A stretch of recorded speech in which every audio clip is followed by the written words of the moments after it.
അമ്മേ ശരണം, ദേവീ ശരണം. ആറ്റുകാലമ്മയുടെ പൊങ്കാലയ്ക്ക് കാത്തിരിക്കുന്ന എല്ലാ ദേവീഭക്തന്മാർക്കും ഭക്തകൾക്കും എൻ്റെ വിനീതമായ നമസ്കാരം. എൻ്റെ പേര് മൂടാമ്പാടി കണ്ണൻ പോറ്റി.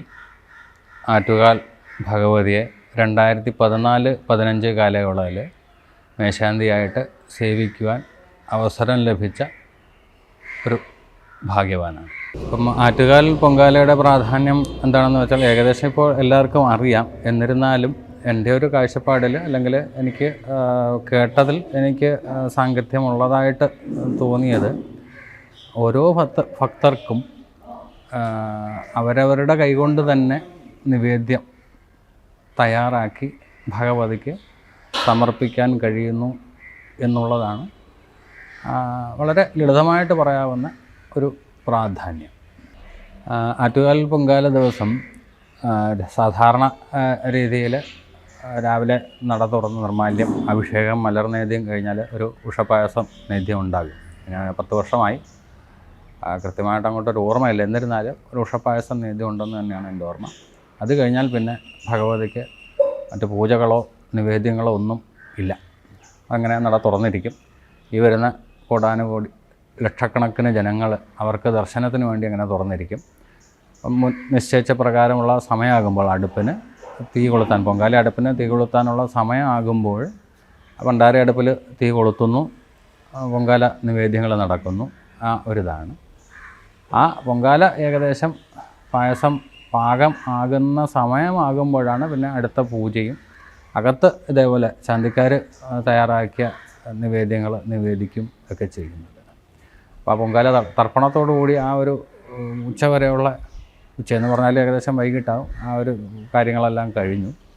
പിന്നീട് വൈകിട്ടത്തെ പുറത്തെഴുന്നള്ളത്തും മണക്കാട് ശ്രീധരൻ ഭഗവതിയുടെ സഹോദരൻ എന്നുള്ള സങ്കല്പമാണ്. 2 കിലോമീറ്റർ ദൂരമേ ഉള്ളൂ. പക്ഷേ മണിക്കൂറുകളെടുക്കും മണക്കാട് ശാസ്താവിൻ്റെ അടുത്തേക്ക് ഒരു പുറത്തെഴുന്നള്ളത്ത്. അത് തിരിച്ചെത്തുന്നതോടുകൂടി ആ പൊങ്കാലയുടെ ചടങ്ങുകൾ, അന്നത്തെ ചടങ്ങുകൾ തിരിച്ചെത്തുന്ന, പക്ഷേ അടുത്ത ദിവസമാവും ആ പൊങ്കാലയുടെ ചടങ്ങുകൾ അതോടുകൂടി കഴിയുകയാണ്. പൊങ്കാല ഇടുന്നതിന് മറ്റു വ്രതങ്ങൾ ഒക്കെ നോക്കുന്നത് പോലെ തന്നെ സാധാരണ നമ്മൾ ഏത് വ്രതത്തിനും പാലിക്കേണ്ട കുറച്ച് ചിട്ടകളുണ്ടല്ലോ. മത്സ്യമാംസാദികൾ, മൈഥുനം, ലഹരികൾ, ഇങ്ങനെയൊക്കെ ഉള്ളത് ഒക്കെ ഒഴിവാക്കുക. അങ്ങനെയുള്ള കാര്യങ്ങളൊക്കെ തന്നെയാണ് പൊങ്കാലയ്ക്കും വേണ്ടുന്നത്. പിന്നെ അവനവൻ്റെ സാഹചര്യത്തിന് ഒക്കെ അനുസരിച്ച് പലരും ഒരു മണ്ഡലം വ്രതം ഇരിക്കുന്നവരുണ്ട്, 7 ദിവസത്തെ 21 ദിവസം വ്രതം ഇരിക്കുന്നവരുണ്ട്, 7 ദിവസം വ്രതം ഇരിക്കുന്നവരുണ്ട്. കുറഞ്ഞ വർഷം 3 ദിവസമെങ്കിലും ഒന്ന് വ്രതമായിരിക്കുക. പൊങ്കാല കഴിഞ്ഞാൽ അടുത്ത ഒരു ദിവസവും കൂടെ ഈ പറഞ്ഞ കാര്യങ്ങളൊക്കെ ഒന്ന് ഒഴിവാക്കി വ്രതശുദ്ധി പാലിക്കുക. അത് നമുക്ക് അതുകൊണ്ട് ഗുണമേ ഉള്ളൂ, ദോഷങ്ങളൊന്നും ഉണ്ടാകുന്നില്ല. അപ്പം പലരും ഒരു സംശയം ചോദിക്കുന്ന കാര്യമാണ് ഈ അശുദ്ധികളുള്ളപ്പോൾ, അതായത് ഈ മാസമുറ, ജനിച്ച വാലായ്മ, മരിച്ച പല, ഇങ്ങനെയൊക്കെയുള്ള അശുദ്ധികൾ ഉള്ള സമയത്ത് എൻ്റെ ഒരു അഭിപ്രായത്തിൽ ക്ഷേത്ര ദർശനത്തിന് പാലിക്കേണ്ട ആ ഒരിത് മാത്രം, ശുദ്ധാശുദ്ധങ്ങൾ നോക്കിയാൽ മതി പൊങ്കാലയ്ക്കെന്ന് തന്നെയാണ്. അതിപ്പം 8 കുളിച്ച് കഴിഞ്ഞാൽ, മാസമുറയായ സ്ത്രീകൾ 8 കുളിച്ച് കഴിഞ്ഞാൽ ക്ഷേത്രത്തിനകത്ത് പോകാറുണ്ട്. അതുപോലെ തന്നെ 7 രാത്രി കഴിഞ്ഞാൽ 8 കഴിഞ്ഞാൽ അവർക്ക് പൊങ്കാല ഇടാം. പിന്നെ ജനിച്ച വാലായ്മ, അതിന് 11 ദിവസം കഴിഞ്ഞാൽ 12 മുതൽ അതിൻ്റെ ശുദ്ധി മാറാൻ നമ്മൾ ക്ഷേത്രത്തിൽ പോവുകയാണല്ലോ, തൊഴാൻ പോവുകയാണല്ലോ. പിന്നെന്താ പൊങ്കാല ഇടുന്നതിനെന്താ? അല്ല, മരിച്ചതിൻ്റെ അതുപോലെ തന്നെ ചിലവർക്ക് 12 ചിലവർക്ക് 16. അതെങ്ങനെയാണോ അവനവൻ്റെ കുലാചാരം അനുസരിച്ച് ആ കുല വിടുവിച്ച് കഴിഞ്ഞാൽ, കുളി കഴിഞ്ഞാൽ പൊങ്കാല ഇടാം. അല്ലാതെ ഒരു വർഷമോ അങ്ങനെയൊന്നും കാത്തിരിക്കണം, ഇടാൻ പാടില്ല എന്നൊന്നും യാതൊരു അഭിപ്രായവും എനിക്കില്ല. പൊങ്കാല കലത്തിലേക്ക് അരി ഇടുമ്പോൾ ഇന്ന മന്ത്രം ജപിക്കണം എന്ന് ഇപ്പോൾ ആധികാരികമായിട്ട് എന്തെങ്കിലും പൗരാണിക ഗ്രന്ഥത്തിൽ പറഞ്ഞു എന്നൊക്കെ ഉണ്ടോയെന്ന് വെച്ച് കഴിഞ്ഞാൽ അങ്ങനെയൊന്നുമില്ല.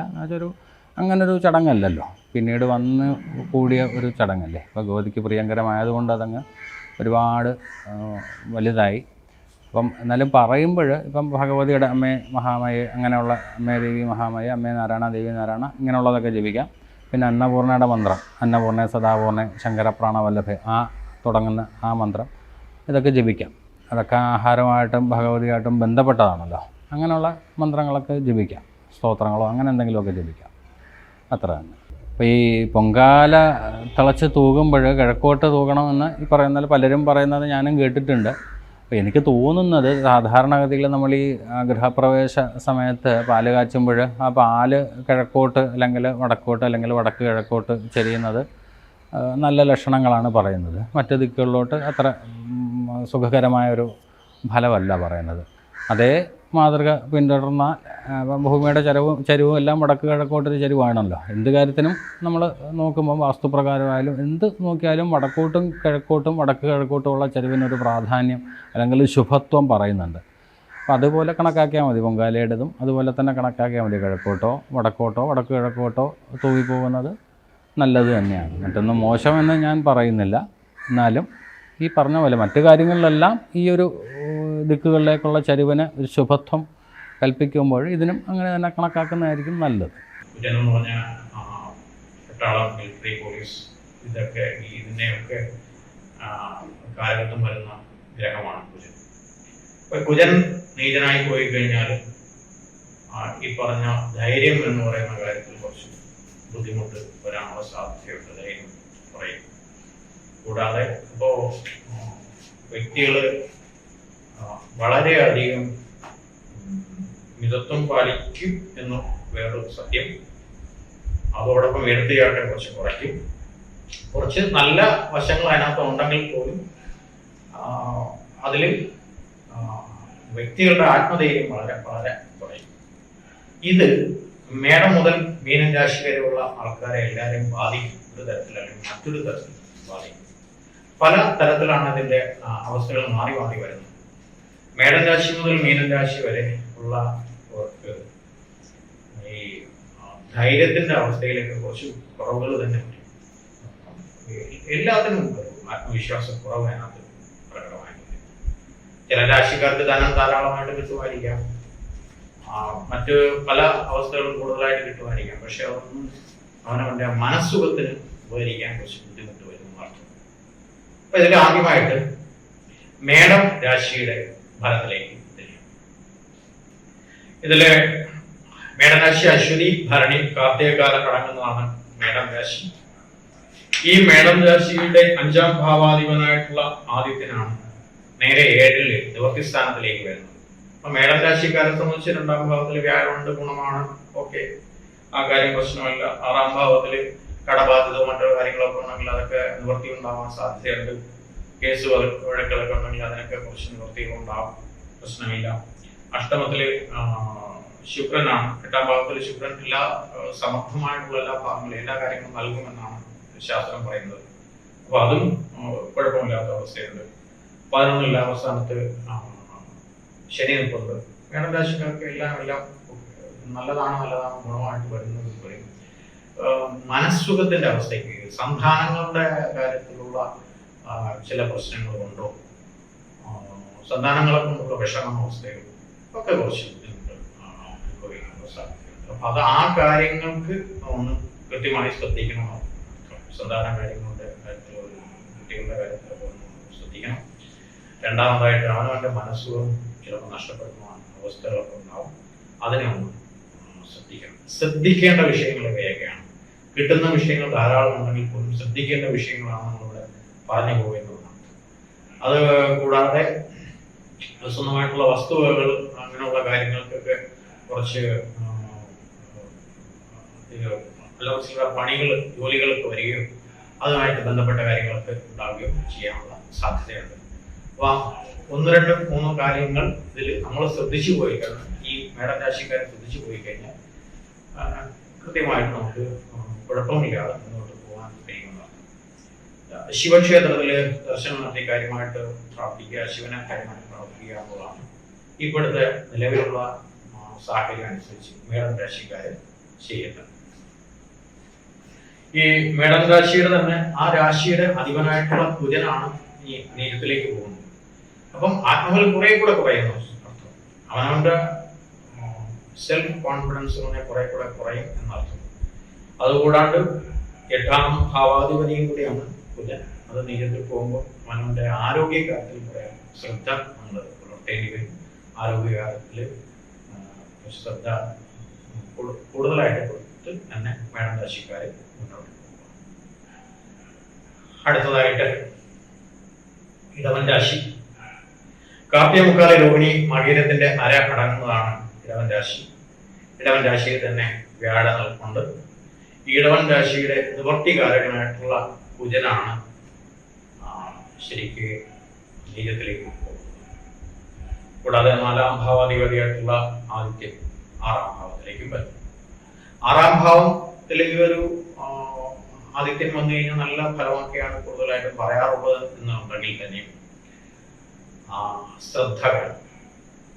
അനാവശ്യമായ കേസ് വഴക്കൊന്നും ചേർന്ന് ചാടാതെ ഉള്ള ഒരു ശ്രദ്ധ, അനാവശ്യമായിട്ട് കടം വാങ്ങിച്ച് ബുദ്ധിമുട്ടുണ്ടാക്കാതെ എന്നുള്ള ശ്രദ്ധയും കാര്യങ്ങളൊക്കെ ഇതിൽ ഉണ്ടായിരിക്കണം. അതിൽ നമുക്ക് ബുധൻ എന്ന് പറയുന്ന ഗ്രഹം 5-ാം ഭാവാധിപതി, 2ഉം 5ഉം ഭാവാധിപതിയായിട്ടുള്ള ബുധൻ 6-ാം ഭാവത്തിൽ തന്നെ നിൽപ്പുണ്ട്. 6-ാം ഭാവത്തിൽ ബുധൻ വലിയ കുഴപ്പമൊന്നും പ്രശ്നമൊന്നുമില്ല. പഠന കാര്യങ്ങളൊക്കെ ഏർപ്പെട്ടിരിക്കുന്നവർക്ക് അതൊക്കെ നമുക്ക് നന്നായിട്ടുണ്ട്. എഴുത്തുകൊടുത്ത് കാര്യങ്ങൾക്ക് ആയിട്ട് മുന്നോട്ട് പോകുന്നവർക്ക് പ്രശ്നമില്ല. അതുകൂടാതെ ബിസിനസ് സംബന്ധമായിട്ടുള്ള കാര്യങ്ങളൊക്കെ ഏർപ്പെട്ടിരിക്കുന്നവർക്ക് ഗുണമുണ്ടാവും. ഇതൊക്കെ ബുധൻ എന്ന് പറയുന്ന ഗ്രഹത്തിന്റെ അവസ്ഥകളുണ്ടാവും. പിന്നെ ജോലി കിട്ടാതെ കഴിയുന്നവർക്ക് ജോലി കിട്ടാൻ സാധ്യതയുണ്ട്. കുറെ നല്ല ഫലങ്ങൾ ഇതിനകത്തുണ്ടാവും. കൂടാതെ 11-ാം ഭാവത്തിൽ സർപ്പം നിൽക്കുന്നു, അത് നല്ല ഫലം തന്നെയാണ്. 5-ാം ഭാവത്തിൽ കേതുവിനെ ശ്രദ്ധിച്ചാൽ മാത്രം മതി. മുൻപ് ഉള്ള വീഡിയോകളൊക്കെ പറയുന്നുണ്ട് കേതു 5-ാം ഭാവത്തിൽ നിൽക്കുന്നതിനെ മാത്രം ശ്രദ്ധിച്ചാൽ മതി എന്ന് കൃത്യമായിട്ട് പറയുന്നുണ്ട്. അപ്പം ഗണപതി ക്ഷേത്രം, ജാമതി ക്ഷേത്രം, ഇങ്ങനെയുള്ള ക്ഷേത്രങ്ങളിലൊക്കെ ദർശനം നടത്തി കാര്യമായിട്ട് പ്രാർത്ഥിച്ചു സർപ്പദൈവങ്ങളെയും അതേപോലെ തന്നെ ശാസ്താവിനെയും ഒക്കെ പ്രതിപ്പെട്ടി മുന്നോട്ട് പോവുക. നല്ല ഫലങ്ങൾ തീർച്ചയായിട്ടും കൂടുതലായിട്ടും അനുഭവിക്കണം ഈ രാശിക്കാർക്ക്. അടുത്തതായിട്ട് മിഥുനം രാശിയാണ്. മിഥുനം രാശി മകയിരത്തിന്റെ അരയും തിരുവാതിരയും പുണർത്തിഥി മുക്കാലും അടങ്ങുന്നതാണ് മിഥുനം രാശി. ഈ മിഥുനം രാശിയുടെ തന്നെ കറക്റ്റ് 5-ാം ഭാവത്തിലാണ് ആദിത്യൻ ഇവിടെ വളരെ വില കുറഞ്ഞുള്ള അവസ്ഥയിലേക്ക് വരുന്നത്, തുലാമാസത്തിൽ. അപ്പൊ സ്വാഭാവികമായിട്ടും 5-ാം ഭാവം എന്ന് പറയുന്നത് മനസ്സിനെയൊക്കെ കേന്ദ്രീകരിച്ചുള്ള കാര്യങ്ങളാണ്. ഒരുപാട് കാര്യങ്ങൾക്ക് ഗുണങ്ങൾ പലപ്പോഴും പറയാറുണ്ടെങ്കിൽ പോലും ഇതിൽ ഇപ്പൊ ഗുണങ്ങൾ കുറച്ച് കുറഞ്ഞിരിക്കുന്ന സമയം തന്നെയാണ് വരാൻ പോകുന്നത്. കാരണം 2-ാം ഭാവത്തിൽ ഈ രാശിക്കാരുടെ ശരിക്ക് ലാഭാധിപതിയാണ് കുജൻ. ഈ ലാഭാധിപതിയായിട്ടുള്ള കുജൻ 2-ാം ഭാവത്തിൽ വന്ന് നിൽക്കുന്നത് ധനത്തിന് ഇത്തിരി ഒരു ടൈറ്റ് വരാനുള്ള സാധ്യത ഉണ്ടാവും. പലരും അത് നിലവിൽ അനുഭവിച്ചുകൊണ്ടിരിക്കുന്നുണ്ടാവും. പക്ഷെ അനുഭവിച്ചുകൊണ്ടിരിക്കുമ്പോൾ പോലും സ്വാഭാവികമായിട്ടും അതിന് കുറച്ചും കൂടെ ഒരു കാഠിന്യം ഉണ്ടാവാനുള്ള സാധ്യതയുണ്ട്. അപ്പൊ ലാഭാധിപതി തന്നെ 2-ാം ഭാവത്തിൽ നീചത്തിലാക്കുമ്പോൾ അത് കുറച്ച് ബുദ്ധിമുട്ട് തന്നെയാണ് സൂചിപ്പിക്കുന്നത്. കൂടാതെ 5-ാം ഭാവത്തില് ആദിത്യം വന്ന് നിൽക്കുമ്പോൾ നമുക്ക് അതിൻ്റെതായിട്ടുള്ള ബുദ്ധിമുട്ടുകൾ അനുഭവപ്പെടും. എന്ന് പറഞ്ഞാൽ മനസ്വസ്ഥതയുടെ കാര്യത്തിലും സദാചരണങ്ങളുടെ കാര്യത്തിലും ഒക്കെ ബുദ്ധിമുട്ടുകൾ അനുഭവപ്പെടും. അപ്പൊ അവയൊക്കെയാണ് നമ്മൾ തരണം ചെയ്യാൻ. ശിവനെ കാര്യമായിട്ട് പ്രാർത്ഥിക്കുക, ശിവക്ഷേത്രത്തിൽ ദർശനം നടത്തുക, ദേവീക്ഷേത്രം, സുബ്രഹ്മണ്യ ക്ഷേത്രത്തിലൊക്കെ ദർശനം നടത്തുക എന്നാണ് ഈ മാസത്തിൽ വളരെ വിശേഷമായിട്ട് ഈ രാശിക്കാരെ ചെയ്യേണ്ടതായിട്ടുള്ള കാര്യങ്ങളാണ്. 5-ാം ഭാവത്തിൽ തന്നെ ബുധൻ നിൽക്കൊണ്ട് 4-ാം ഭാവാധിപതിയാണ്. 5-ാം ഭാവത്തിൽ നിൽക്കുന്നതും അത്ര അങ്ങോട്ട് ഗുണകരമായിട്ട് പറയാൻ കഴിയില്ല. അപ്പോ ബുധനോ ശുക്രനോ നമുക്ക് അനുകൂല സ്ഥിതിയിൽ നിന്ന് തീർച്ചയായിട്ടും പറയാൻ പറ്റാത്ത ഒരു അവസ്ഥയാണ്. ശനിയാണ് ജാതകത്തിൽ കുറച്ച് ഇതിന്റെ രാശി അനുസരിച്ച് 9-ാം ഭാവാധിപതി 9-ാം ഭാവത്തിൽ നിൽക്കുന്നുണ്ട് കുറച്ച് ഗുണമായിട്ട് പറയാൻ കഴിയുന്നത്. ബാക്കിയുള്ള അവസ്ഥകളൊന്നും അത്ര ഗുണപരമായിട്ടുള്ളതല്ല. അപ്പൊ അതുകൂടി കുറച്ചൊന്നും ശ്രദ്ധിച്ച് ഈ രാശിക്കാരെ ശ്രദ്ധിക്കുന്നത് വളരെ നന്നായി. അടുത്തതായിട്ട് കർക്കിടകൻ രാശിയാണ്. കർക്കിടകൻ രാശി പുണർത്തിക്കാലം പൂയവും ആയില്യവും അടങ്ങുന്നതാണ് കർക്കിടകൻ രാശി. ഈ രാശിയിൽ തന്നെയാണ് കുജൻ നീചാവസ്ഥയിൽ നിൽക്കുന്നത്. ഈ രാശിയുടെ യോഗകാരകനാണ് കുജൻ. ആ കുജൻ അവിടെ നീചത്തിൽ നിൽക്കുന്നത് ഗുണകരം എന്ന് പറയാൻ കഴിയില്ല. യോഗകാരകൻ എന്ന് പറയുമ്പോൾ 5-ാം ഭാവാധിപതി, കർക്കിടക രാശിയുടെ 5-ാം ഭാവാധിപതിയാണ്. അതേപോലെ തന്നെ 10-ാം ഭാവാധിപതി. കർമ്മസ്ഥാനം എന്ന് പറയുന്നത് കുറച്ച് ബുദ്ധിമുട്ട് തന്നെയാണ്. അവനവന്റെ തൊഴിൽ മേഖലകളിൽ കുറച്ച് ബുദ്ധിമുട്ടുകൾ തന്നെയാണ് സൂചിപ്പിക്കുന്നത്. ഈ തൊഴിൽ കാര്യങ്ങൾക്ക് കുറച്ച് ശ്രദ്ധ വേണം, എല്ലാ തരത്തിലുള്ള ശ്രദ്ധ വേണം. മാറ്റങ്ങൾ ഇടയ്ക്കിടയ്ക്ക് മാത്രമേ ഉണ്ടാവുള്ളൂ. അതായത് ഒരു ദിവസം നന്നായിട്ട് മറ്റു ദിവസം മോശമായിട്ടുള്ള അവസ്ഥയിലേക്ക് വരാനുള്ള സാധ്യത കൂടുതലായിട്ട് വരും. കൂടാതെ 5-ാം ഭാവാധിപതി തന്നെയാണ് ഈ രാശി വന്ന് നിൽക്കുന്നത്, നീചത്തിൽ വന്ന് നിൽക്കുന്നതുകൊണ്ട് അവിടെയും സന്താനങ്ങളുടെ വിഷയവും മനസ്വസ്ഥതയും കാര്യം തന്നെയാണ് പൊതുവെ സൂചിപ്പിക്കുന്നത്, കാര്യങ്ങളെല്ലാം സൂചിപ്പിക്കുന്നത്. അപ്പൊ തൊഴിൽപരമായിട്ടുള്ള കാര്യങ്ങൾക്കുള്ള മനസ്വസ്ഥതയാണ് ഏറ്റവും കാഠിന്യമായിട്ട് പറയുന്നത്. കൂടാതെ ഈ രാശിയുടെ രണ്ടാം ഭാവാധിപതിയായിട്ടുള്ള ആദിത്യനാണ് ഇപ്പൊ നീചം ഭവിച്ച് 4-ാം ഭാവത്തിൽ നിന്ന് നിൽക്കുന്നത്. അപ്പൊ കുടുംബജീവിതത്തിന്റെ കാര്യത്തിലൊക്കെ കുറച്ച് ബുദ്ധിമുട്ടുള്ള കാര്യങ്ങളോ പ്രശ്നങ്ങളോ ഒക്കെ ഉണ്ടെങ്കിൽ പോലും അവയൊക്കെ നമ്മൾ തരണം ചെയ്യാനുള്ള സാധ്യതകൾ സ്വയമേവ കണ്ടുപിടിച്ച് മുന്നോട്ട് പോകുന്നതായിരിക്കും ഈ രാശിക്കാർക്ക് ഏറ്റവും നല്ലത്. സുബ്രഹ്മണ്യ ക്ഷേത്രത്തിലും ദേവീക്ഷേത്രത്തിലും ദർശനം നടത്തി കാര്യമായിട്ട് പ്രാർത്ഥിക്കുന്നത് ഈ രാശിക്കാർക്ക് വളരെയധികം ഗുണഫലം. അടുത്തതായിട്ട് ചിങ്ങൻ രാശിയാണ്. മകവും പൂരവും ഉത്രത്തിക്കാലമാണെന്നാണ് ചിങ്ങൻ രാശി.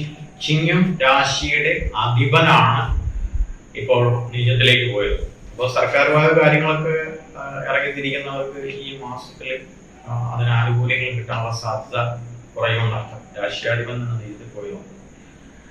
രാശിയുടെ 4-ാം ഭാവത്തിലാണ് ശുക്രൻ നിൽക്കുന്നത്, അത് ഗുണകരമാണ്. അതുകൂടാതെ ശരിക്കും 3-ാം ഭാവത്തില് വ്യാഴം 2-ാം ഭാവത്തിൽ മുന്നിൽ നിൽക്കുന്നത് വലിയ ഗുണമൊന്നും നമുക്ക് പറയാൻ കഴിയത്തില്ല, കുഴപ്പമില്ല. കൂടാതെ രാശിയുടെ 4-ും 9-ഉം ഭാവാധിപതിയായിട്ടുള്ള കുജനാണ് 12-ൽ നീചസ്ഥാനത്ത് നിൽക്കുന്നത്. ചിങ്ങൻ രാശിയുടെ യോഗകാരകൻ എന്നാണ് കുജനെ വിളിക്കാറ്. ആ കുജനാണ് ഇപ്പോൾ 12-ൽ പോയി നിൽക്കുന്നത്. അപ്പൊ ചെലവിന്റെ കാര്യത്തിൽ വർധനവ് ഉണ്ടാവാനുള്ള സാധ്യത പറയാറുണ്ട്. ഭാഗ്യാവസ്ഥ തീരെ അനുകൂലമായിട്ടുള്ള നല്ലതെല്ലാം തന്നെ പറയാം. ഭാഗ്യാവസ്ഥ അനുകൂലമല്ല എന്ന് തന്നെ പറയാം. അപ്പൊ അതൊന്ന് ശ്രദ്ധിച്ച് തന്നെ മുന്നോട്ട് പോകണം. ഈ മാസക്കാലം കുറച്ച് എല്ലാ കാര്യങ്ങൾക്കും കുറച്ചൊരു ഫ്രീസായിരിക്കുന്ന ഒരവസ്ഥ ഉണ്ടാവാനുള്ള സാധ്യത ഉള്ള സമയമാണ്. അപ്പോ കൃത്യമായിട്ടുള്ള ഈശ്വര പ്രാർത്ഥനയോടുകൂടി മുന്നോട്ട് പോകുന്നതായിരിക്കും ഈ രാശിക്കാരെ സംബന്ധിച്ച് ഏറ്റവും നല്ലത്. കൂടാതെ ഇതിന്റെ 6-ഉം 7-ഉം ഭാവാധിപതിയായിട്ടുള്ള ശനിയാണ് ഇതിനകത്ത് 7-ാം ഭാവത്തിൽ നിൽക്കുന്നത് എന്നുള്ള ഓർമ്മയും കൂടെ വേണം. അപ്പൊ സ്വാഭാവികമായിട്ടും ശനിയുടെ ദൃഷ്ടി ആ രാശിയിലേക്ക് ഉള്ളതുകൊണ്ട് കുറച്ച് മന്ദതയൊക്കെ കുറച്ച് കൂടുതലായിട്ട് നിൽക്കുമെങ്കിൽ അതിനേക്കാൾ ഏറെ മന്ദത ഈ ആദ്യന്റെയും കുജന്റെയും അവസ്ഥകൾ കൊണ്ടുവരാനുള്ള സാധ്യതയുണ്ട്. അപ്പൊ അതിനെല്ലാം തരണം ചെയ്യുന്ന രീതിയിൽ തന്നെ മുന്നോട്ട് കൊണ്ടുപോകണം. തൊഴിൽ അന്വേഷകരെ സംബന്ധിച്ച് അന്വേഷിച്ചു കഴിഞ്ഞാൽ കിട്ടാനുള്ള സാധ്യതകളൊക്കെ അതിനകത്ത് ഉണ്ടാവാൻ സാധ്യത. അപ്പം കൃത്യമായിട്ട് മറ്റു രാശിഫലങ്ങളിലെല്ലാത്തിലും മുൻ പറയുന്ന രാശിഫലങ്ങളെല്ലാം ഈ ചിങ്ങൻ രാശികൾക്ക് അനുകൂലമായിട്ടുള്ള അവസ്ഥകളൊക്കെ പറയുമെങ്കിൽ തന്നെ ഇപ്പോൾ നമുക്ക് സ്ഥിരമായിട്ട് അനുകൂലമായിട്ടുള്ള സ്ഥിതിയല്ല ഈ മാസം തന്നെ പറയേണ്ടി വരും. അപ്പോൾ ശിവനെ തന്നെ കാര്യമായിട്ട് പ്രാർത്ഥിക്കുക, സുബ്രഹ്മണ്യനെ പ്രാർത്ഥിക്കുക, ദേവിയെ പ്രാർത്ഥിക്കുക, ഇതൊക്കെ തന്നെയാണ് ഈ രാശിക്കാർക്ക് നിലവിൽ ആവശ്യമായിട്ടുള്ളത്. അടുത്തതായിട്ട് ഇതില് കന്നിരാശിയാണ്. ഉത്രത്തെ മുക്കാൻ അത്തവും ചിത്രത്തിന്റെ അരയും ചിത്രത്തരയും അടങ്ങുന്നതാണ് കന്നിരാശി. കന്നിരാശിയെ തന്നെയാണ് കേതു നിൽക്കുന്നത്. 7-ാം ഭാവത്തിൽ സർപ്പനെ കൊണ്ട് 6-ല് 5-ഉം 6-ഉം ഭാവത്തിലുള്ള ശനിയോട് തന്നെയാണ് നിൽക്കുന്നത്. 2-ാം ഭാവത്തിലാണ് ബുധനും നിൽക്കുന്നത്, ആദിത്യൻ. അപ്പൊ 12-ാം ഭാവാധിപതി 2-ാം സ്ഥാനത്ത് വന്നു കഴിഞ്ഞാൽ കുടുംബത്തിൽ തന്നെ ധാരാളം തരത്തിലുള്ള ചെലവുകൾ വർദ്ധിക്കാനുള്ള സാധ്യത കൂടുതലായിട്ടുണ്ടാവും. മറ്റ് ചെറിയ രീതിയിലുള്ള അസുഖങ്ങൾ, പനി ഇങ്ങനെയുള്ള അസുഖങ്ങൾ പോലെയുള്ള എല്ല് സംബന്ധമായിട്ടുള്ള അസുഖങ്ങളൊക്കെ അലട്ടാനുള്ള സാധ്യത നല്ല കൂടുതലായിട്ടുണ്ടാവും. 2-ാം ഭാവത്തിൽ രാശിന്റെ രാശ്യാധിപതി 2-ാം ഭാവത്തിൽ നിൽക്കുന്നത് ഗുണം തന്നെ സൂചിപ്പിക്കുന്നുണ്ടെങ്കിൽ ആദിത്യൻ കൂടി നിൽക്കുന്നുണ്ട്. കുടുംബജീവിതത്തിന്റെ കാര്യത്തിൽ കുറച്ച് ശ്രദ്ധ നമുക്ക് ഇതിനകത്ത് വേണ്ടി വരും. പിന്നെ 3-ഉം 8-ഉം ഭാവാധിപതിയാണ് 11-ാം ഭാവത്തിൽ അവസ്ഥാനത്ത് നീചനാണ്. അപ്പോ ഈ കുജന്റെ അടുത്ത മാറ്റം വരെ നമുക്ക് ലാഭം, അതായത് നീക്കിയിരിപ്പ് എന്ന് പറയുന്നത് ഈ രാശിക്കാരുടെ കൂട്ടത്തും അത്വവും ചിത്രത്തിലുമാണ് ഈ രാശിക്കാരെ കന്നിരാശിക്കാരെ സംബന്ധിച്ച് വളരെ ലാഭാവസ്ഥ കുറഞ്ഞിരിക്കുകയാണ്. ഒന്ന് നീക്കിയിരിപ്പുണ്ടാകാനുള്ള സാധ്യത വളരെ കുറവായിരിക്കും. കിട്ടുന്നത് ചെലവ് ഭാഗത്തേക്കാണ് കൂടുതൽ പോകുന്നത്. ആ ചെലവ് ഭാഗത്തേക്ക് പ്രതിനിധാനം ചെയ്യുന്ന ആദിത്യനാട്ടിലെ 2-ാം ഭാവത്തിൽ നിൽക്കുന്നുണ്ട്. ഇത് കൂടി പ്രശ്നമുള്ള സമയം തന്നെയാണ്. അപ്പൊ അവയൊക്കെ നമ്മൾ ഓർത്ത് തരണം ചെയ്യുന്ന മാർഗങ്ങൾ സ്വയം തീരുമാനിച്ച് കണ്ടുപിടിച്ച് തന്നെ മുന്നോട്ട് പോകണം. ആരും ഒന്നും ഒരു തരത്തിലൊന്നും വിചാരിക്കരുത്.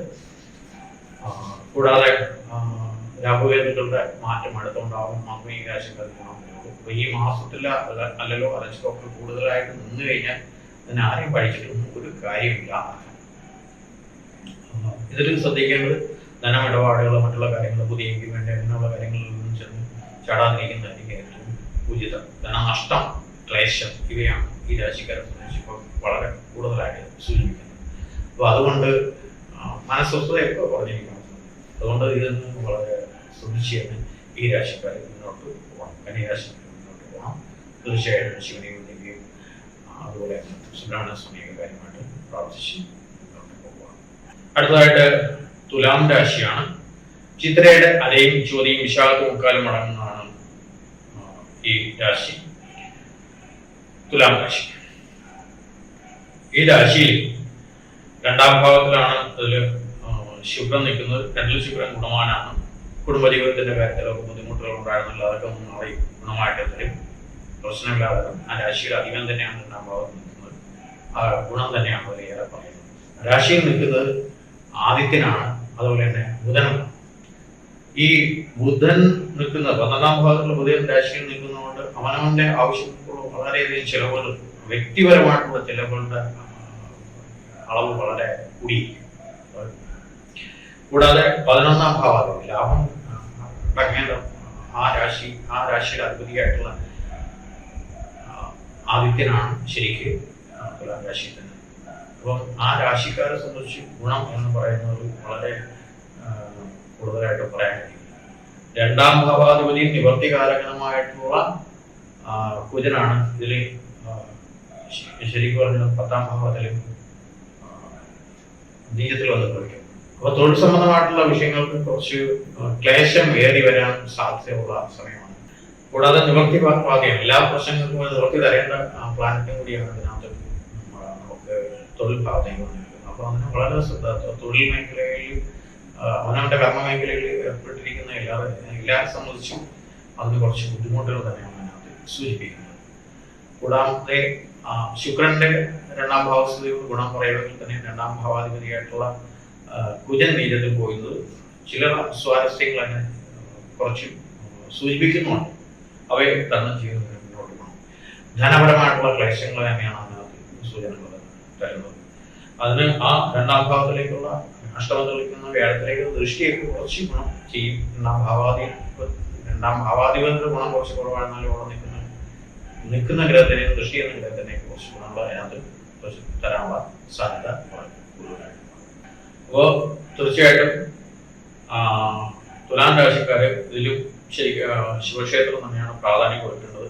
അതേപോലെ തന്നെ നിവർത്തി ഭാവത്തിലേക്കുള്ള സുബ്രഹ്മണ്യനും ദേവിയും തന്നെ ഇതിലും കാര്യമായിട്ട് പ്രാർത്ഥിച്ച് മുന്നോട്ട് പോയാൽ മതി.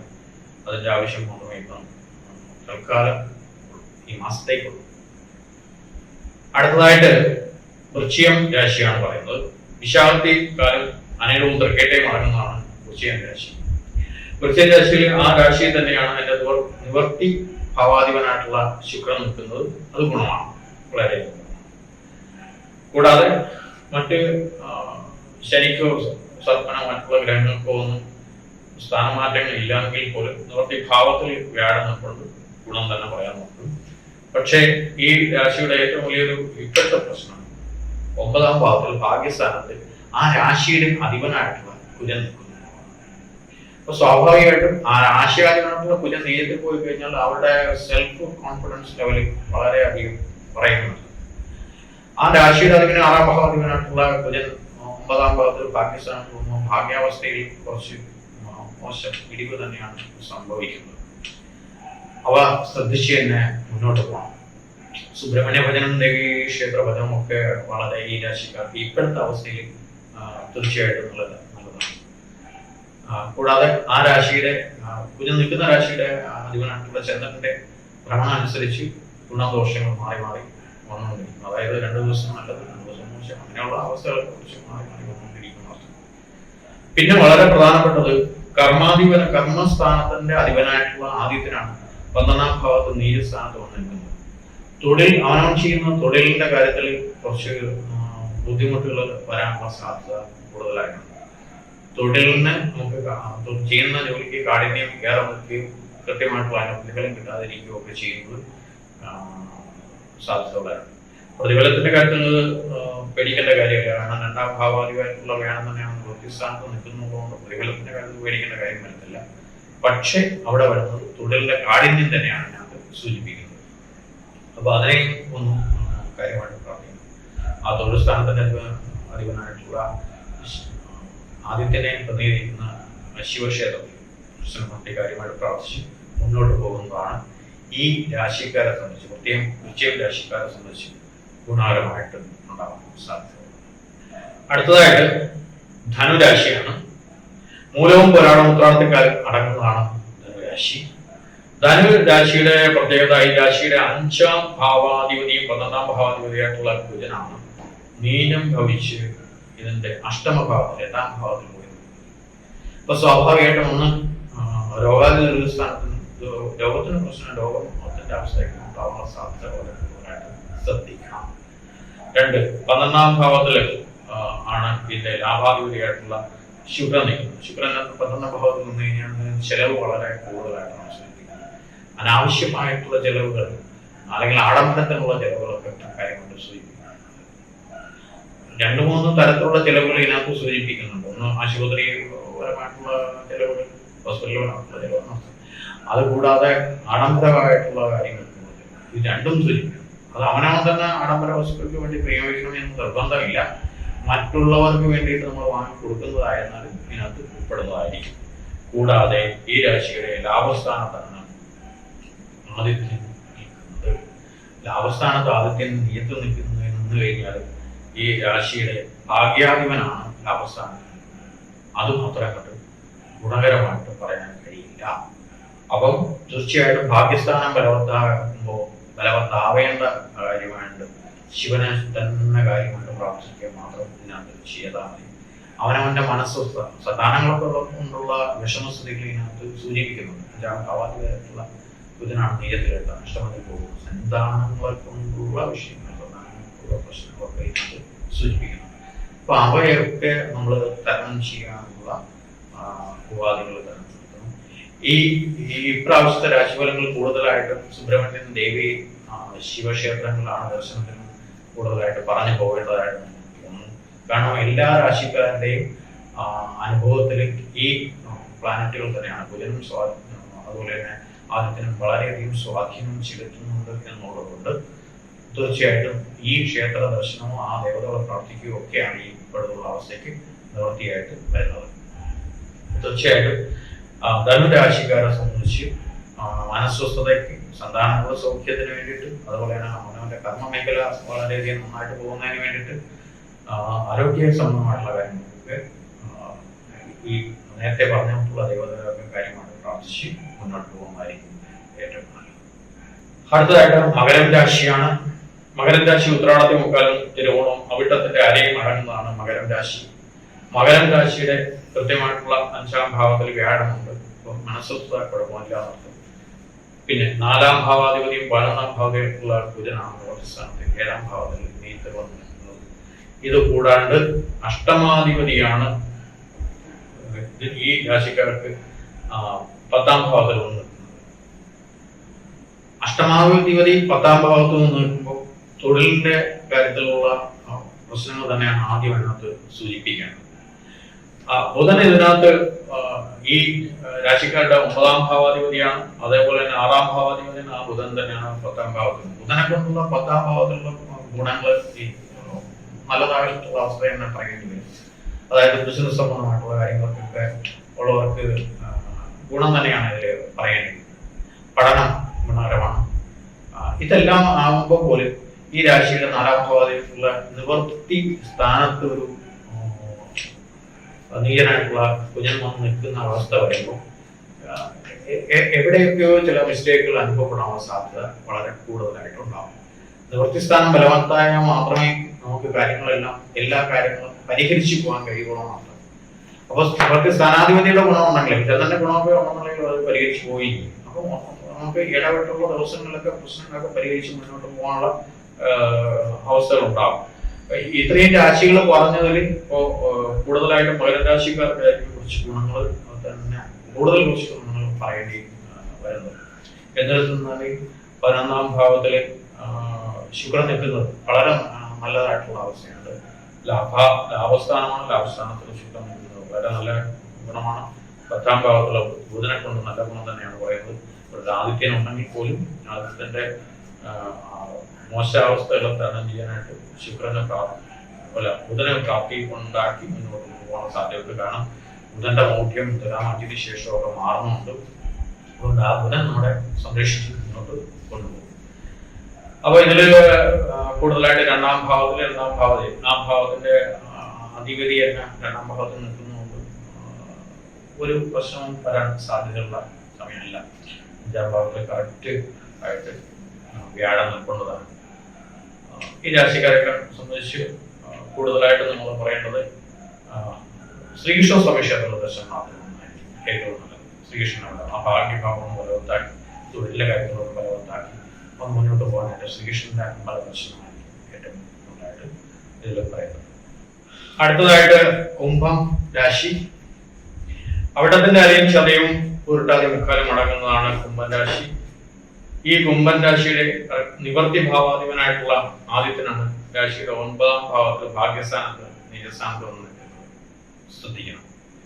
ഈ രാശിക്കാർ വളരെ ശ്രദ്ധിക്കേണ്ട സമയത്താണ്. കാരണം നിവർത്തി ഭാവാധിപൻ 9-ൽ നീചനായി പോയി കഴിഞ്ഞാൽ അവരുടെ കാര്യങ്ങൾക്കൊക്കെ ഒരു നിവർത്തി ഉണ്ടാവാനുള്ള ബുദ്ധിമുട്ട് ആണ് സൂചിപ്പിക്കുന്നത്. കൂടാതെ ഈ രാശിയുടെ 3-ാം ഭാവാധിപതി 10-ാം ഭാവാധിപതിയായിട്ടുള്ള കുജൻ 6-ാം ഭാവത്തിൽ നിൽക്കുന്നു. അപ്പൊ കർമ്മമേഖലയില് ബുദ്ധിമുട്ട് തന്നെയാണ് അതിലും സൂചിപ്പിക്കുന്നത്. കൂടാതെ 6-ാം ഭാവത്തിലാണ് രോഗസ്ഥാനത്താണ്. രോഗസ്ഥാനത്ത് നിൽക്കുമ്പോൾ കുഞ്ഞിനെ സംബന്ധിച്ചുള്ള രോഗവിഷയങ്ങൾ അലട്ടാനുള്ള സാധ്യത വളരെ കൂടുതലായിട്ട് വരും. 4-ല് കേന്ദ്രത്തില് വ്യാഴം സഞ്ചരിക്കുന്നു. 2-ാം ഭാവത്തില് സർപ്പൻ, 8-ല് കേതു സഞ്ചരിക്കുന്നു. ഇവയെല്ലാം നമുക്ക് ഗുണകരം എന്ന് പറയാൻ പറ്റത്തില്ല. 8-ാം ഭാവാധിപതിയാണ് 9-ൽ സഞ്ചരിക്കുന്നത്. 10-ാം ഭാവത്തിൽ ശരിക്കും ശുക്രൻ സഞ്ചരിക്കുന്നു. അപ്പൊ ഇതില് 9-ാം ഭാവാധിപതി 10-ാം ഭാവത്തിൽ സഞ്ചരിക്കുന്നതും അത്ര അങ്ങോട്ട് ഗുണപരമായിട്ട് പറയാൻ സാധ്യത വരുന്ന സമയമാണ്. ഇതിൽ എന്തെങ്കിലും ഒരു ഗുണകരമായിട്ടുള്ള അവസ്ഥ പറയാമെന്നുണ്ടെങ്കിൽ ഇതില് 9-ാം ഭാവത്തിലെ ബുധനെ കൊണ്ടും തീർച്ചയായിട്ടും പറയാൻ ബുദ്ധിമുട്ട് വരും. അപ്പോ ഉള്ള അവസ്ഥകളെ മാനേജ് ചെയ്ത് മുന്നോട്ട് കൊണ്ടുപോകാൻ മാത്രമേ ഈ രാശിക്കാരെ സംബന്ധിച്ച് ഇപ്പോൾ നിലവിൽ ചെയ്യാൻ പാടുള്ളൂ. പുതിയതായിട്ട് ഒരു കാര്യത്തിൽ ഇറങ്ങി പുറപ്പെടാൻ അനുകൂലമായിട്ടുള്ള സമയമാണെന്ന് പറയാൻ കഴിയില്ല. അവ നഷ്ടത്തിൽ കലാശിക്കാനുള്ള സാധ്യതയെ കൂടുതലായിട്ട് കുടുംബജീവിതം ശ്രദ്ധിച്ച് മുന്നോട്ട് കൊണ്ടുപോകണം. 4-ാം ഭാവത്തിൽ കേന്ദ്രത്തിൽ വ്യാഴമായതുകൊണ്ട് അവയുടെ ഒരു ശ്രദ്ധ, നമ്മുടെ വസ്തുക്കളോ കാര്യങ്ങളോ ഒക്കെ ഉണ്ടെന്നുണ്ടെങ്കിൽ അവയ്ക്ക് ശ്രദ്ധ അതിനുണ്ടായിരിക്കണം. ബാങ്കില് ലോൺ, ജപ്തി ഇങ്ങനെയുള്ള പല കാര്യങ്ങളിലേക്ക് ചെന്നുവിടാനുള്ള സാധ്യത വളരെ കൂടുതലുണ്ട്. രോഗസ്ഥാനം വളരെ കരുതി തന്നെ മുന്നോട്ട് കൊണ്ടുപോകണം. രോഗാതുരങ്ങൾ വളരെ കൂടുതലായിട്ട് വരാനുള്ള സാധ്യതയുണ്ട്. 7-ാം ഭാവത്തിന്റെ നിവർത്തി സ്ഥാനം നീതി ആവശ്യമില്ലാതെ ഒരു കാര്യത്തിലും ചെന്ന് ചാടാനുള്ള സാധ്യത ഇതിനകത്ത് ഉണ്ടാവരുത്. എല്ലാ കാര്യങ്ങളും അനുകൂല സ്ഥിതിയിലല്ല എന്നർത്ഥം. അപ്പം വളരെ സ്വസ്ഥമായിട്ട് വളരെ കാമാൻ ക്വയറ്റായിട്ട് മുന്നോട്ട് കൊണ്ടുപോകാൻ മാത്രമേ ഈ രാശിക്കാരെ സംബന്ധിച്ച് കുറച്ച് നാളായിട്ട് പ്രവർത്തിക്കൂ.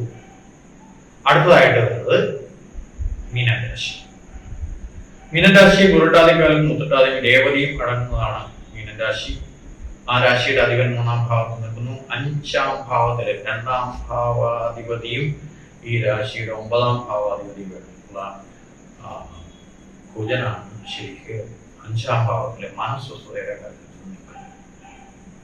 അത് വളരെ അഷ്ടമത്തില് ആദിത്യം നിൽക്കുന്നു. അഷ്ടമത്തില് ബുധൻ നിൽക്കുന്നു. അഷ്ടമത്തിലെ ബുധൻ നിവർത്തി ഭാവാധിപതിയായിട്ടുള്ള ബുധൻ അഷ്ടമസ്ഥാനത്ത് നിൽക്കുന്നതുകൊണ്ട് ഗുണം തന്നെയാണ് തീർച്ചയായിട്ടും പറയാവുന്നത്.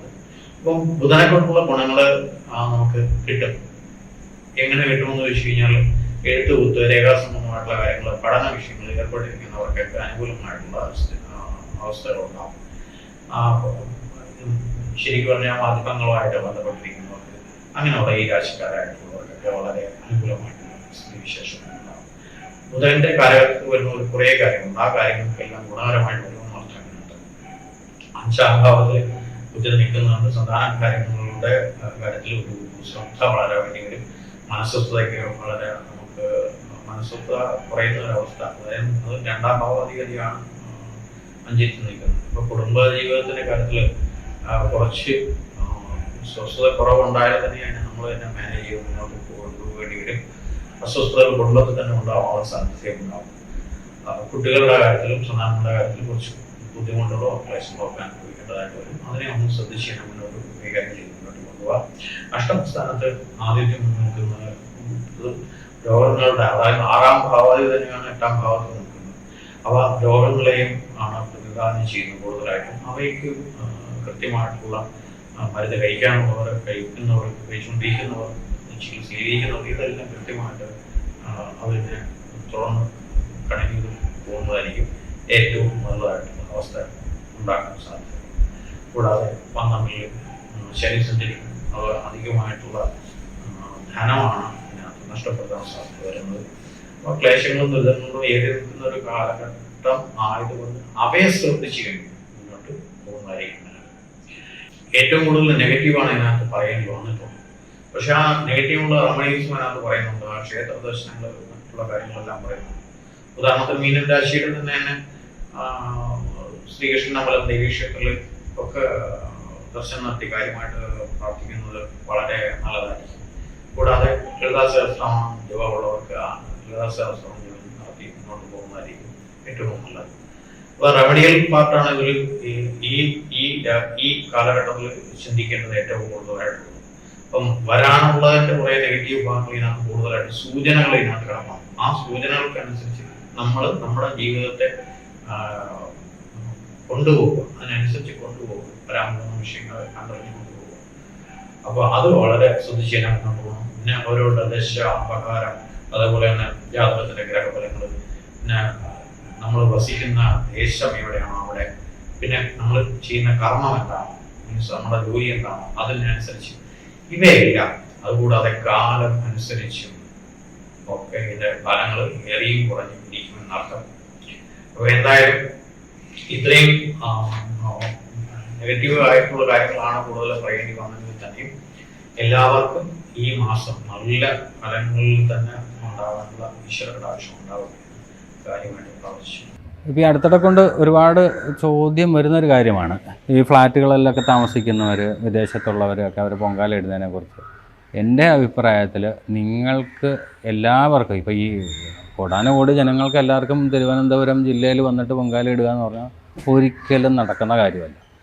ഇനി എത്രയൊക്കെ കാലം കഴിഞ്ഞാലും അതിനൊന്നും സാധ്യതയില്ല. അപ്പോൾ നമുക്ക് എവിടെയാണോ ഈ പറഞ്ഞ പോലെ അന്നത്തെ ദിവസം നമ്മളെവിടെയാണോ നിൽക്കുന്നത്, നമ്മുടെ വീടെങ്കിൽ വീട്, ഫ്ലാറ്റാണെങ്കിൽ ഫ്ലാറ്റ്, അല്ലെങ്കിൽ മറ്റേതെങ്കിലും ഒരു സ്ഥലത്താണെങ്കിൽ അവിടെ ഒന്ന് വൃത്തിയാക്കുക. അതൊക്കെ ഭഗവതിയുടെ തിരുമുറ്റമായിട്ട് ആ ഒരു സമയത്ത് ഭഗവതിയുടെ തിരുമുറ്റമായിട്ട് തന്നെ കണ്ടുകൊണ്ട് ഭഗവതിക്കെന്ന് സങ്കല്പിച്ച് അവിടെ പൊങ്കാല ഇടാം. ഈ പ്രപഞ്ചം മുഴുവൻ നിറഞ്ഞു നിൽക്കുന്ന ഒരു മഹാശക്തിയായിട്ടല്ല, മഹാമായായിട്ടാണല്ലോ ഭഗവതിയെ നമ്മൾ കാണുന്നത്. അതുകൊണ്ട് എല്ലാവർക്കും ക്ഷേത്രത്തിലോ, ക്ഷേത്രത്തിൻ്റെ പരിസരത്തോ, അല്ലെങ്കിൽ ഈ ജില്ലയിലോ, അല്ലെങ്കിൽ ഈ സംസ്ഥാനത്തോ, അല്ലെങ്കിൽ ഈ രാജ്യത്തിലോ തന്നെ പൊങ്കാല ഇടാൻ പറ്റണമെന്നില്ല. അവരവർക്ക് എവിടെ പറ്റുന്നോ ആ ഭാഗത്ത്, ആ സ്ഥലത്ത് അതൊരു ഭഗവതിയുടെ തിരുമുറ്റമായിട്ട് കണ്ട് അതിനെ ഒന്ന് സാമാന്യമായ ശുദ്ധി വരുത്തി നല്ല മനസ്സോടുകൂടി അത് ഭഗവതിക്ക് എന്ന് സങ്കല്പിച്ച് ഇടാം. എവിടെ വേണമെങ്കിലും ഇടാം. പൊങ്കാല പ്രസാദം അധികം വന്നാൽ എന്ത് ചെയ്യണം എന്നുള്ളത് ഒരു ചോദ്യമാണ്. അപ്പോൾ ആ ചോദ്യത്തിനൊരു ഉത്തരം പറയുന്നതിന് മുമ്പ് ചെറിയൊരു എൻ്റെ ഒരു അഭിപ്രായം അതിന് മുമ്പ് ആദ്യമേ പറയാം. ഇപ്പം ഒരുപാട് ആൾക്കാർക്ക് പ്രസാദങ്ങളൊന്നും അധികം കഴിക്കാൻ കഴിയാറില്ല. മിക്കവർക്കും ഷുഗർ, കൊളസ്ട്രോൾ, ഇങ്ങനെയൊക്കെ ഉള്ള പല പല പ്രശ്നങ്ങളാണ്. പൊതുവേ നമ്മുടെ നിവേദ്യ സാധനങ്ങളിലൊക്കെ മധുരവും നെയ്യും ഒക്കെയാണ്. അപ്പോൾ മിക്കവർക്കും ഇതൊന്നും കഴിക്കാൻ കഴിയാറില്ല. അപ്പോൾ പൊങ്കാല ഇടുന്നവർ, അതിപ്പോൾ പായസമായാലും ശരി, തെരളി ആയാലും ശരി, മണ്ടപ്പുറ്റായാലും ശരി, പാൽപ്പായസമായാലും ശരി, വെള്ളനേദ്യം ആയാലും ശരി, എന്തായാലും ശരി, അവനവൻ അത് അളവ് ഒന്ന് കുറയ്ക്കുക. ഒരുപാട് വെച്ച് വെറുതെ ഇതാക്കുന്നതിനേക്കാളിലും അതിൻ്റെ അളവ് കുറച്ചിട്ട് ആവശ്യത്തിന് മാത്രം വയ്ക്കുക.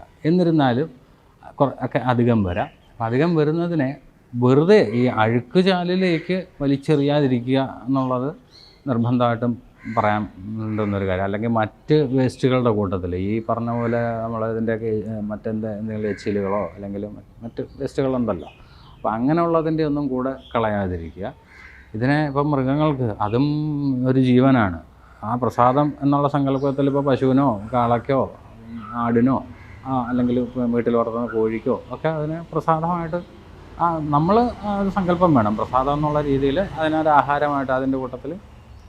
അപ്പം ഇതിനെയൊന്നും ഈ അഴുക്കുചാലിലോ മറ്റോ ഒന്നും കളയാണ്ട് വീട്ടിൽ വളർത്തുന്ന പക്ഷി മൃഗാദികൾക്ക് ഇപ്പോൾ പശു, ആട്, എരുമ, കാള ഇതൊക്കെ ഉണ്ടാവുമല്ലോ പലയിടത്തും, പിന്നെ കോഴി, ഇങ്ങനെയുള്ള ഇതെല്ലാം ഉണ്ടാവും. ഇതിനൊക്കെ അതിൻ്റെ ആഹാരത്തിൻ്റെ കൂട്ടത്തിലോ ചേർത്തിട്ടോ അല്ലെങ്കിൽ അങ്ങനെ തന്നെയോ ഒക്കെ കുറേശ്ശെ അവർക്ക് കൊടുക്കാം. അവരും പ്രസാദം കഴിക്കട്ടെ, ഭഗവതിയുടെ പ്രസാദം കഴിക്കട്ടെ.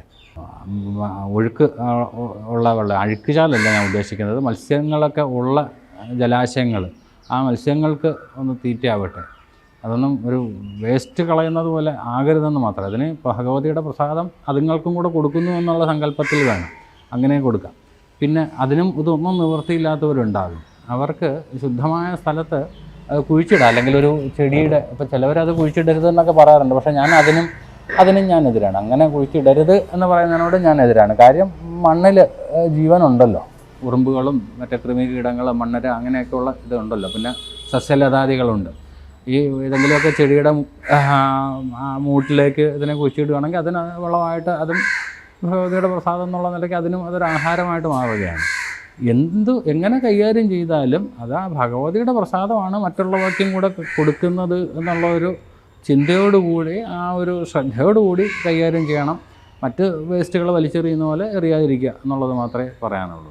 പൊങ്കാലയിടുന്ന കഴിവതും കോടി വസ്ത്രം, അതിന് പറ്റാത്തവർ അലക്കിയ വസ്ത്രം, ശുദ്ധമായ വസ്ത്രം ധരിക്കുക.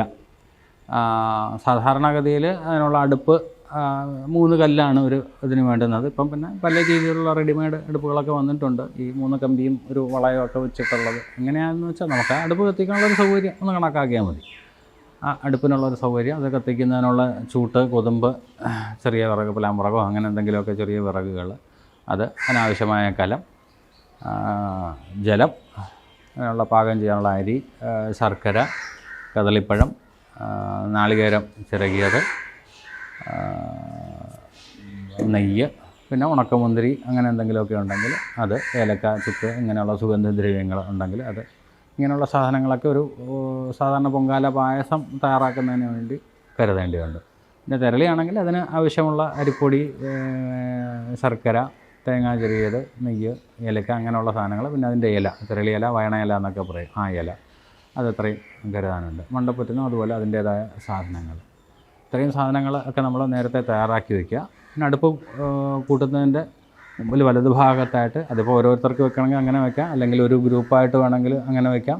ഒരു ഗണപതിക്കൊരു വിളക്കും, ഗണപതിയെ സങ്കല്പിച്ചൊരു വിളക്ക്, അതിൻ്റെ മുമ്പിൽ ചെറിയൊരു ഗണപതി നേദ്യം, പടുക്ക എന്ന് പറയുന്ന ആ ഒരു സംഗതി, ഒരു തുമ്പലയിലോ അല്ലെങ്കിൽ ഒരു തട്ടത്തിലോ എന്തെങ്കിലും ഒരു ഗണപതിക്ക് വേണ്ടിയിട്ട് ചെറിയ രാവിലെ നല്ലൊരു പഴം, ശർക്കര, അങ്ങനെയൊക്കെയുള്ള ചെറിയൊരു കാര്യങ്ങൾ. എല്ലാത്തിനും മുമ്പ് ഒരു ഗണപതിക്ക് കുറിക്കലുണ്ടല്ലോ, എല്ലാത്തിനും നിർവിഘ്ന ഒരു സമാപ്തിക്ക് വേണ്ടിയിട്ട്.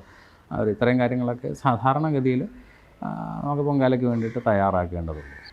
അത് ഈ ആറ്റുകാൽ ഭഗവതി പുറത്ത് എന്നുള്ളത് ഞാൻ നേരത്തെ സൂചിപ്പിച്ചല്ലോ, മണക്കാട് ശാസ്താവിൻ്റെ അടുത്തേക്ക് വരുന്ന സഹോദരനെ കാണാൻ പോകുന്നു എന്നൊക്കെയുള്ള സങ്കല്പമാണ്.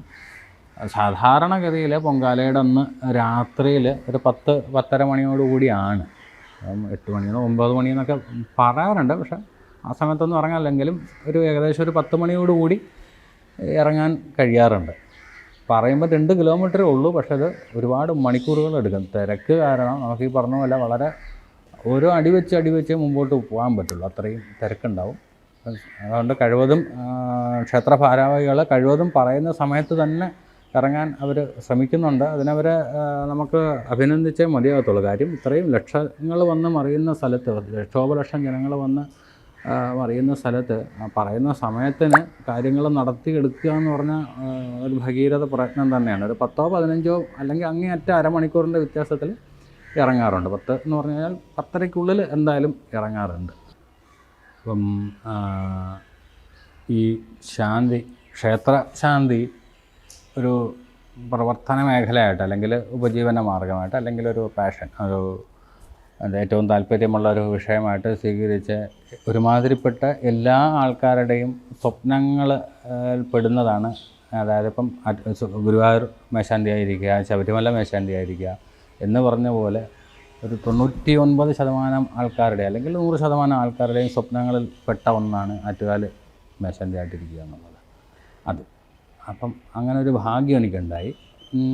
ഞാനങ്ങനെ പറയത്തക്ക പേരെടുത്ത ഒരു പാരമ്പര്യത്തിലുള്ള ബ്രാഹ്മണ കുടുംബം ആണ്. പക്ഷേ ഈ പറയുന്ന പോലെ അത്ര പ്രശസ്തമായ ഒരു ബ്രാഹ്മണ പരമ്പരയിൽപ്പെട്ടതൊന്നുമല്ല. ഒരു സാധാരണ മൂടാമ്പാടി എന്ന് പറയുന്ന ഒരു സാധാരണ തുളു ബ്രാഹ്മണ കുടുംബത്തിലെ വ്യക്തിയാണ്. അച്ഛൻ ദേവസ്വം ബോർഡ് ശാന്തിയായിരുന്നു. എനിക്കങ്ങനെ ഒരുപാട് തന്ത്രിമാരുടെ കൂടെ പോയുള്ള എക്സ്പീരിയൻസോ അങ്ങനെയൊന്നുമില്ല. ഭഗവതിയുടെ സഹായം കൊണ്ടും ഗുരുനാഥന്മാരുടെ അനുഗ്രഹം അത് എടുത്തു പറയേണ്ടതാണ്. ഗുരുനാഥന്മാരെന്ന് പറയുമ്പോൾ ഒരുപാട് പേരുണ്ട്. എനിക്ക് എന്തെങ്കിലുമൊക്കെ പറഞ്ഞ് ഇപ്പം ഉപനയനിക്കുന്നത് അച്ഛനാണ് ഗായത്രി മന്ത്രം ആദ്യം ഉപദേശിക്കുന്നത്. അപ്പോൾ അത് മുതൽ നമുക്കെല്ലാം ഗുരുനാഥന്മാരാണ്. ചെറിയ ഇപ്പം വഴിപാട് പായസങ്ങൾ വെക്കുന്നത് പറഞ്ഞു തന്നയാളും അതും ഗുരുനാഥനാണ്. അല്ലെങ്കിൽ പ്രസാദം കൊടുക്കേണ്ടത് എങ്ങനെയാണെന്ന് പറഞ്ഞ് അതും ഗുരുനാഥനാണ്. അല്ലെങ്കിൽ ഈ യന്ത്രങ്ങളൊക്കെ ഉണ്ടല്ലോ, ഏലസുകളൊക്കെ, അതൊക്കെ എഴുതാൻ പറഞ്ഞു തരുന്ന അതും ഗുരുനാഥനാണ്. ഭക്തജനങ്ങളോട് എങ്ങനെ സംസാരിക്കണമെന്ന് പറഞ്ഞു തരുന്ന അതും ഗുരുനാഥനാണ്. അപ്പോൾ നമുക്കിത് എല്ലാവരുടെയും പേരെടുത്ത് പറയുക എന്ന് പറഞ്ഞാൽ അത്ര പ്രായോഗികമായ കാര്യമല്ല. അപ്പം ചിലതൊക്കെ വിട്ടുപോകും, അപ്പോൾ പിന്നെ അത് കേൾക്കുന്നവർക്ക് അത് വിഷമാവും. അപ്പം അതല്ല. അപ്പം എന്നെ പ്രധാനമായിട്ടും പൂജ കാര്യങ്ങൾ കുറേയൊക്കെ നേരത്തെ പഠിച്ചിരുന്നു. എന്നാലും അതിനെ ഒന്നുകൂടെ ഒന്ന് സിസ്റ്റമാറ്റിക് ആക്കുകയും അതിൽ നേരത്തെയൊക്കെ ചെയ്തുകൊണ്ട് വന്നിരുന്നാൽ പോരായ്മകളൊക്കെ തിരുത്തി തരികയും ചെയ്ത് പ്രധാനമായിട്ട് 2 പേരുണ്ട്. ഇതിലൊന്ന് മാന്ത്രിക വിഷയങ്ങളിൽ എന്നെ ഒരു മാർഗദർശിയായ വ്യക്തി പയ്യന്നൂർ ഹോറോ മരങ്ങാട്ടില്ലം വിഷ്ണു നമ്പൂരി.